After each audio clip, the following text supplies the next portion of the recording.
I don't think you had enough to do in this film. That's my thing. You know, you don't do it. You're doing major action sequences. You're directing this film. It's a lead role. That's a lot to take on. Yeah, it's... Why? What was the story? Why did you why was it so important for you? I think it was kind of a process of not taking no for an answer. You know, I'd come up with the concept of the story. I'd hired someone, and the friend that I'd hired was like, you know, I'm having writer's block with this thing. So I reluctantly kind of got pushed into the co-writer seat. And then I ran with that, and then I actually sent it to Neil Blomkamp, this director I'd worked with before. And me and Neil were kind of talking about it, and he's like, dude, you got to do this. And I was like, what do you mean? He's like, it's in you, it's in your fiber, it's you know, every moment, you're kind of acting every scene. And I was like, really? And it took his nudging and belief to put me there, and constantly we just kept adapting to make this film during COVID, during, you know, all of the things that got thrown at us. It was a trial by fire, I guess, yeah. Nice. Now, we spoke a little bit before about the music. There's the montage scene, you learning to defend yourself and really fight.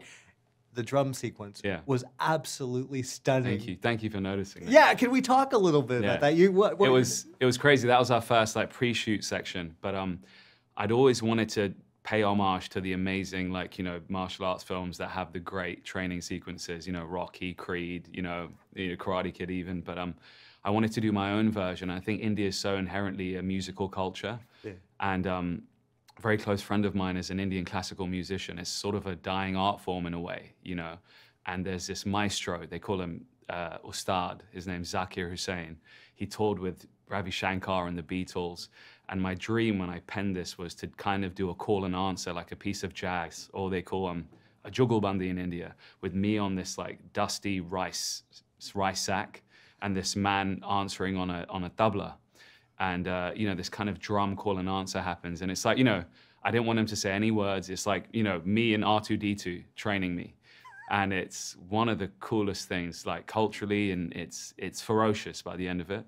But he is a legend. He is one of one. And he came down at over 70 years old. He's just won 3 Grammys. I'm very proud of that moment, yeah. Well, I mean, there's a lot here. I mean, obviously, I think John Wick has kind of opened the doors for really creating strong action.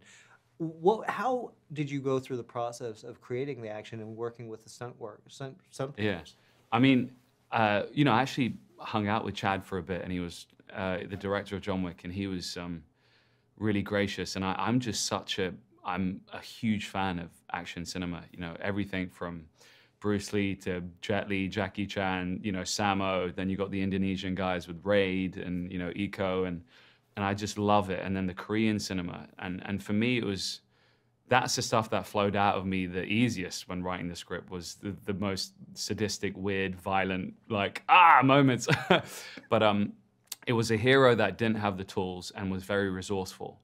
And, you know, I wanted it to be very primal and animalistic. So we would fight against the nature of the choreography to try and push a performance in, you know, like, you know, it's sweat, it's drool, it's gritted teeth, it's a cornered animal, you know, and that created the basis of the fights.